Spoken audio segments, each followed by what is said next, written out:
black box. We see Saint there, a player we've had our eyes on a number of times. Hashtag Saint Squad in the chat. But let's get into game 2, Courage. The final week of Summer Skirmish. Can we get some noise in the arena here, please, at PAX? Players jumping out Haunted Hills, Junk Junction, and even Snobby, potentially engagements happening early. It would surprise me if too many players went to the top of the villain layer. You see one kind of floating in, that white arrow on the left side.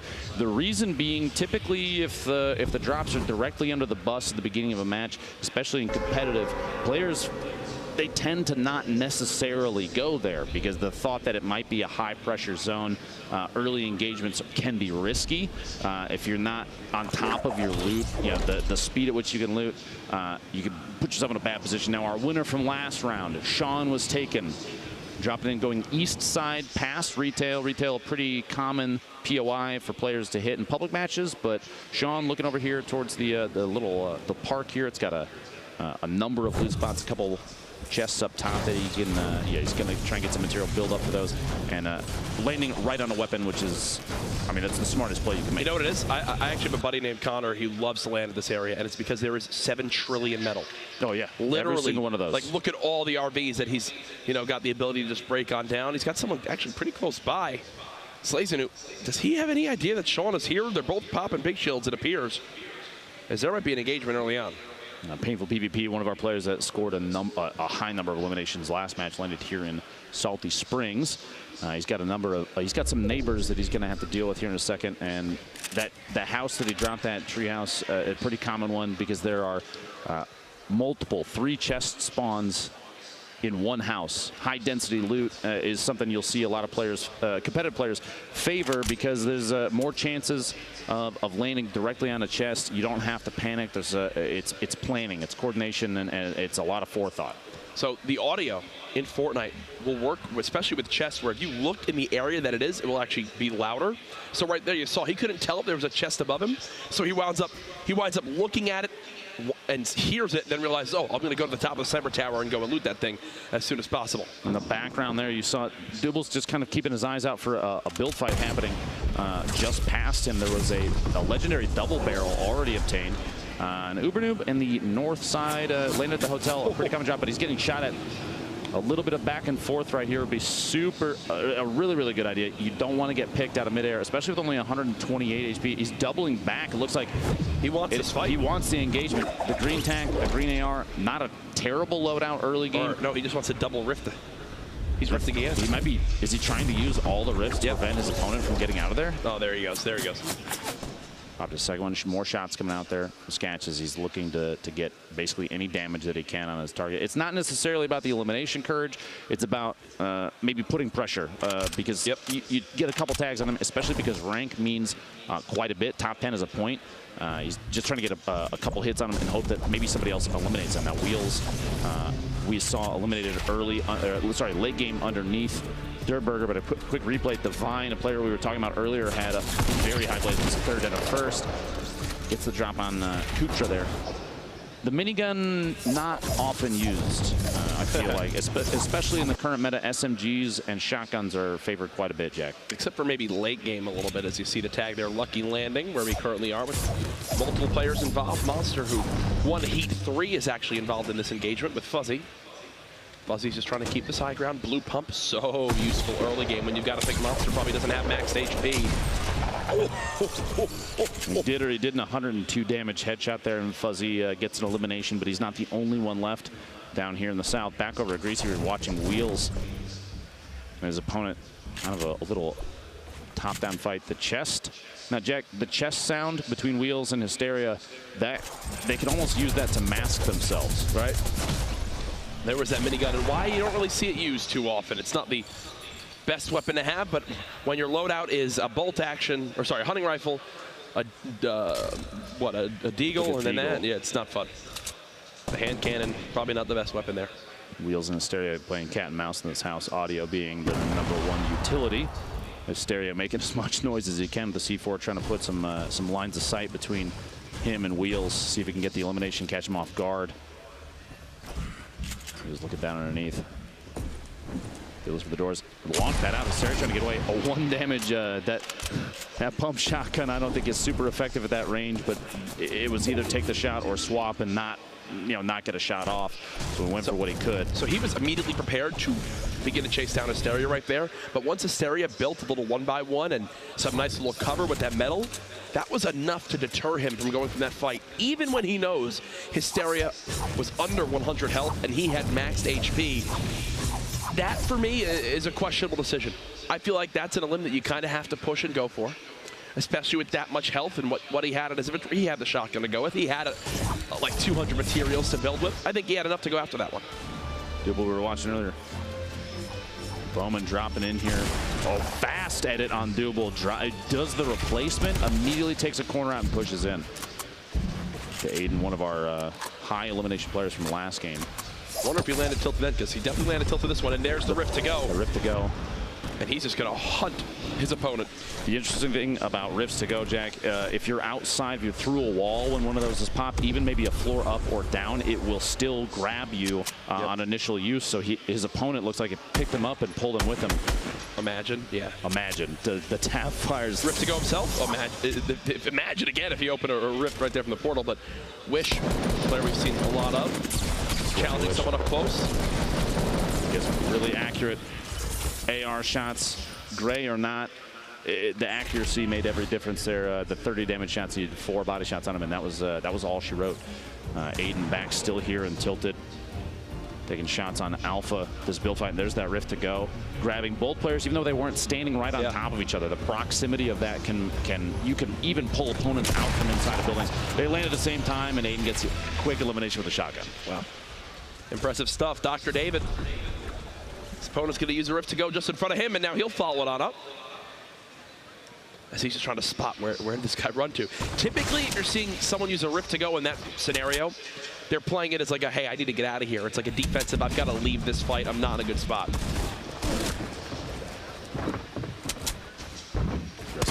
Aiden looks like he potentially missed a jump and had to drop back down and build a bit of cover for himself. Sorry, Cat's Toss, my apologies, got the names backwards there. Aiden, the one with the top-down view, pushing and getting as much damage, and every little bit counts. And he gains knowledge even from just hitting one time, because you can see whether or not the damage is white or blue will tell you whether or not the opponent has shield or if they're down to just HP, and that can make the difference between an aggressive push or maybe slow playing a little bit. And if you're wondering how, and look at this from Aiden. Look at this from Aiden. Jump shot, swapping. This should be a quick little cleanup here for him, you'd think. Here's the minis getting popped. He's going to force this, wanting to make sure his opponent cannot heal through the aggression he's putting on. The drum gun, this 50 bullet clip is so good. Yes, the reload's a little bit longer, but it is so worth it in these spots. He can't get out. It seems he's trapped. Aiden, can he finish the limb? There it is. That 52 damage headshot. Another point earned. This is why even the green drum gun right now is one of the most powerful and 100%. Most utilized weapons, because up close, when you're at the point where there's no damage drop off, a 52 damage headshot takes an opponent out 50 in bullet clip. 4 hits. 4 if you hit all headshots, and that's incredibly fast. It's pretty good. I'm being honest with you. I think that's the understatement of the century. Giving super accurate shots there from that green suppressed SMG, but the sting grenade, Logan having to back out. He's got one on him as well. Very low HP, stuck. Look at this zone. The edge. We're seeing a lot of this. This first zone was half off the map. Southwest corner of the map getting quite a bit of play during this qualifier's second game, and we've got kind of a greasy, shifty area focus. This time tilted, still involved. And if you're Kevy, you're out in Dusty, you can gather up a couple mushrooms, make a little bit of a play on some materials, but you have to move soon. Joystick, the quick peek there. A little bit of damage. You feel naked when you don't have shields, Lupo. And I can tell you that's how Joystick's feeling with how fast he's peeking and immediately building for cover. He's not going to be pushing too aggressively, whether or not his opponent has shield at that point, because getting third party could mean just a quick one shot or like a one burst if all the shots hit. It could put him out of the game. He's going to stay up top, like you said, the very fast little uncrouch, shoot, and recrouch and hide on the ramp.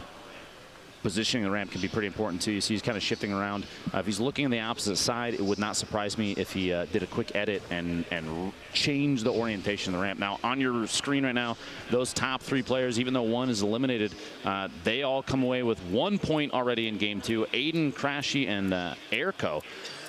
But Airco already eliminated, which means Crashy and Aiden, they need push for a couple more eliminations, 2 more apiece will get them another point. That'll put them at 2 points, but they're in a pretty comfortable spot. Even just 1 point, like we've been saying, can mean the difference between making it to the grand finals or not. And Teenage here, stop watching the pushing the opponent. What a shot on Ash. But here's the thing, not able to loot because he only has 7 health. So yes, he wins that fight, but he's immediately got to start sprinting. Can't even get kind of his little gifts that were left behind. The Boogie Bomb. Uh-oh. They got to get Boogie Bomb. He's got to rotate down. Stays out long enough. The Boogie wears off, but he's getting, this is Grenader Jake, one of our guest casters from yesterday, now playing in the qualifiers today. That's incredible. Cast yesterday, qualifies today. The jack of all trades, yeah. I would say. Or maybe the Jake of all trades. Jake of all trades. I'm leaving. That was abysmal. Okay, courage. Oh, man. I thought I was the one that made bad jokes. I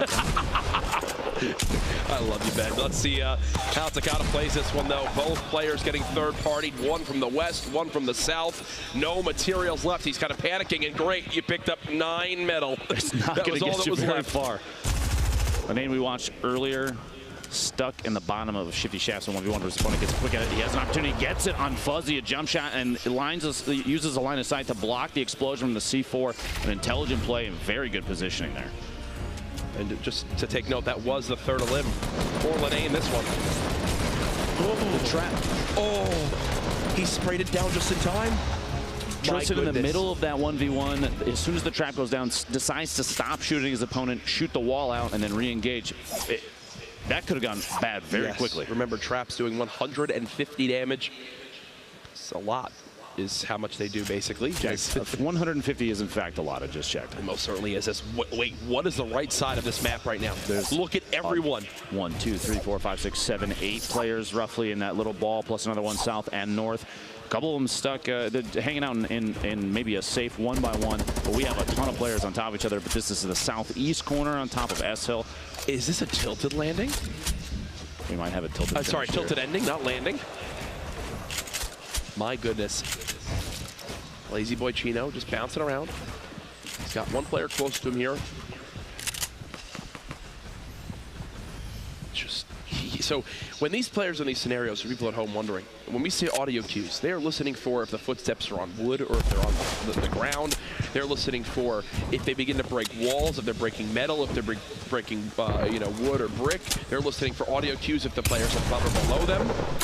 See Aiden hunting one down here. Could this be the end? No. Accuracy. Aiden, another elim. It's about 4 right now. I feel like if he keeps this consistency, he might set a record thus far for the qualifier eliminations. He's already got 4. He came away, with 7 last round? Yep. I think the most yesterday was Turkey Lips with 14 across 4 games. So that puts him already 11, and he's still alive here in game 2. He's boy and Rex, top of this hill right now. 40 seconds before they're going to have to start rotating, and they have quite a bit of travel time ahead of them. We have 5 players currently alive, by the way, with 3+ elims, plus 2 more that were already eliminated with 3+ elims. Wait, he got another one. Aiden's now Aiden 5. now got a 5th elim. Gives him 2 more points. Is he the GOAT? Is he the GOAT? Is he the best player ever? He might be. He might be. And he's just leaving.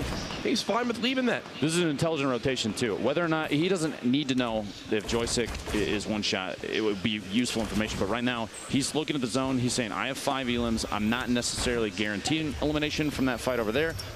Multiple players could potentially be above me, so now's the time to move out. We mentioned so much yesterday how people could be more nervous at these LAN environments. They're going from practicing against some of the best online to seeing them face-to-face, sitting to their left and right. Aiden looks unfazed. He looks like he's at home sitting on his couch playing. Right? And now he's entered tilted. Uh-oh. shots coming in from Big Red. Will he try to fall back in towards Tacos and possibly drop a trap down? I feel like that's kind of his defensive play. You heard the C4 bounce, maybe potentially gets the tree or another surface over there. An earlier push, an earlier toss. And there it is, exactly. C4. I thought that's what he would do.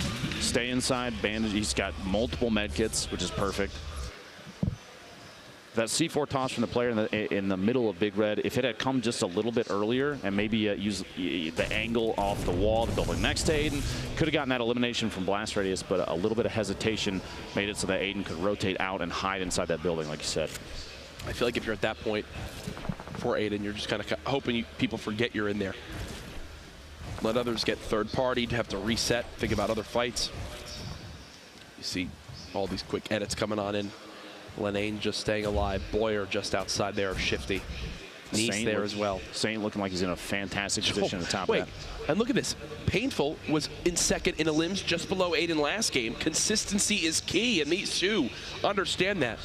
It's like Okada was just eliminated with 4 eliminations of his own, 1 short of getting the 2nd point for eliminations, but even just 1, it's a valiant effort. 30 remaining here, 1:23 until the zone starts to move.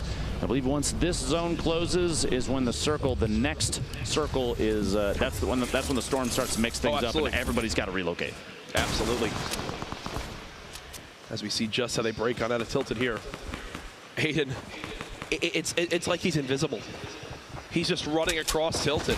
You hear the footsteps, trying to go for that shotgun shot over the top, just get a little peek, and his opponent is going to back down underneath. And the traps are coming out. You got to be safe and careful walking through there. They could be on the surface above. There are multiple traps. This is not how. 185. Are you kidding me? I'm now a fan of Aiden. Look at his face too. It's like nothing even happened. This would be back-to-back 7 elim games if he can earn himself 1 more elimination. Ridiculous, ridiculous stuff. And he's actually in another fight with Saint. He's in another fight on the map. We'll have to keep you updated on that one. As you see, Hysteria still alive here. He got 11th in game 1. Was 1 elim. He in that last fight was 1 elim away from earning that top 10 for a point. Aggressive push and get Saint. That's 7 eliminations for the 2nd game in a row. I am speechless. I'm going to say right now, folks, can we give it up, please, in the venue for the performance we're seeing from Aiden right now? Mind-blowing stuff. 14 elims has already tied #1 from yesterday, which took them 4 games to reach that point. Nobody else seems to be playing nearly as aggressively as he does, and he's taking advantage of that. Maybe it's a thought process. Is this 8? Is this 8? Is this 8? Oh, trap. Okay, the trap stole it. He only took 2 ticks from that, the stink bomb right there. He's still in a good spot. 70 elims. There's 23 people left, and he's smack dab in the middle of the safe zone. Yeah. He doesn't have to play over the aggressive. He's got to take the trap out. You got a bit of loot in there. Watch he needs the AR, and he knows that. You got to remember earlier too, there were 2 traps that were placed in here. So hopefully he recalls that there is another trap still in that building. Oh my gosh. Wow. Magnum with a swipe on an opponent trying to push up a ramp right there. At this point, we're watching the Aiden qualifiers because he is far and away our top player to this point. There's everyone inside Tilted. Wallhack Jack under 70 HP. Haste Loomsy under 50 HP. You had another player in Tacos week as well. And Aiden early rotating again. He's moving in the open and no one's shooting at him. And it's like everyone's afraid. They know. Don't push towards the woman with the library glasses. Absolutely not. This Rook skin maybe giving him superpowers. I have no idea. Okay, we take back everything we just said. I don't think, regardless of the outcome of this, there's no way this is a caster curse. Are you? The trap he placed earlier got another elimination.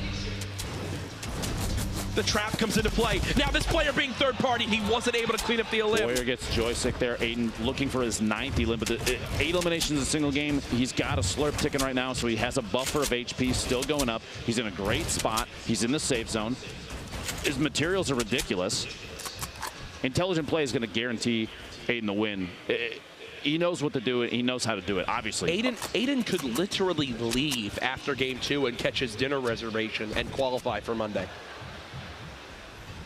And if he can you bring me back something? A little breaded roll? Jack, are you always hungry? Shots yes. Here, third party. I am, actually. Loomsy gets Cole in the feed there with a trap from earlier as well.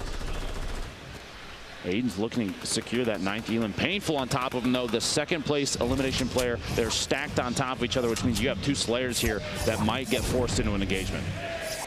An Aiden chant now breaking. There's actually an Aiden chant here at PAX West right now. And I'm just in awe as to what I am watching. He's just chilling at the moment.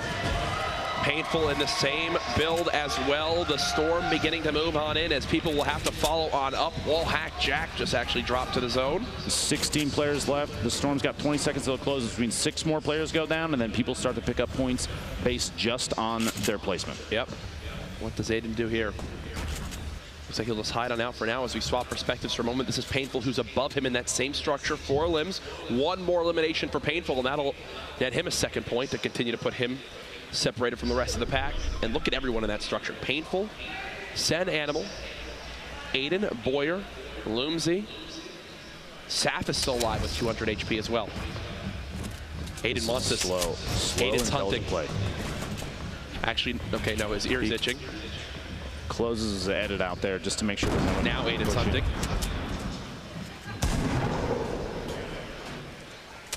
And what the theme I keep seeing, Lupo, is he is absolutely the first to just charge on up and move to the best positioning for the next zone early on.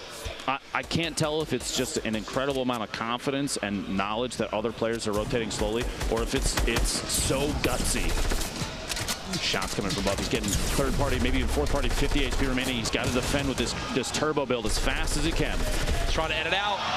He went for the edit to back out. 8 eliminations.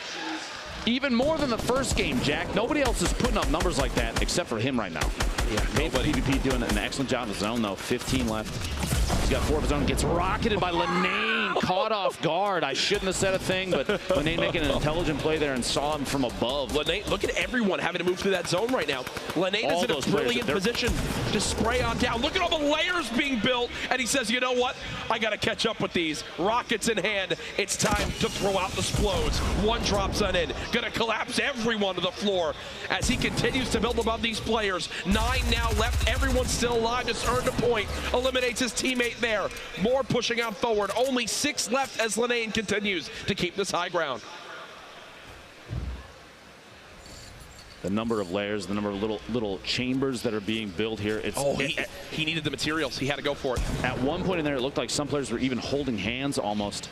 Tristan Hip going down to Boyer, an SMG in the feed, but Lenane has the launcher out. He's looking for it. It's not the only explode he has either, Jack. He has a single C4 left, which could come in key for dropping a structure late game, get an opportunity on another player and timing.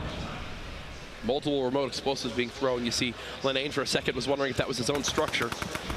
He only has about 11 more materials he can build. Is he going to try to time this rocket? He is.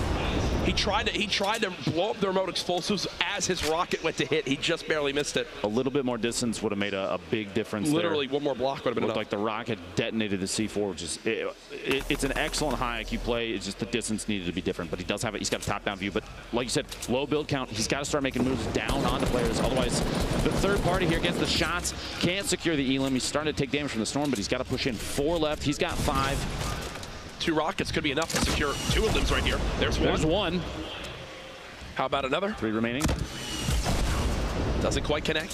3 players left. 6 elims right now for Lenane. Can he wind up securing maximum points with the 7 elim bonus and the Victory Royale bonus? That would be, I believe, our first 6-point game we've had yet this weekend. There's a shot. Oh! No! The edit from above from Animal right through the metal surface there. He caught a window and took the shot with a shotgun and got Lenane on the rotation. 1v1 Animal. Animal building out up, and this earns him not only another point for potentially the Victory Royale, but if he gets the final limb, that puts him at 3 eliminations. He's got all he needs. I've got Animal as my favorite to win this game. Let's see if he can secure it here. 10 seconds left in the zone. He's trying to get aggressive for the push. He knows how much it means to get this final limb and the Victory Royale. He can essentially stamp his ticket to Monday's qualifiers if he can get this here, or sorry, the finals if he gets it here. The shot's coming on in. Tries to get the floors and the pyramids going. 1 player just below. He's going to go to pop the mini, but then has to reset as the shots continue to rain on in. That drum gun so good at cutting down these layers. Smart play to reset. He'll build up top, but again, the volley of bullets continues to spray on in. Animal, when will be his cue to go for it all? He's trying to edit this pyramid. There you go. He's getting it somewhere. Trying to create a hole to drop down through right there. He finds an opportunity. You notice he built up, like you said, built a second layer. It's a shot. Weak. There's the win. Sav gets cut down. More points earned as we have our victor for game 2. Excellent gameplay from a number of players over the course of that. He's got that number 1 holding it up. And that last elimination gives him 2 more points. Let's take a look back at what just happened. This rotation, the timing, the decision to drop down, and he does get the 55 damage crit there. Switches to the gold AR to finish. Guarantees him the win. Once he gets that 55 clean HP damage, I think he's going to himself, this is a dub. This is really, I'm feeling quite good. And he knew it, immediately starts spraying with that drum gun, has the legendary assault rifle if needed. The victory there for Sen Animal in game number 2 will put us halfway done with tonight's action.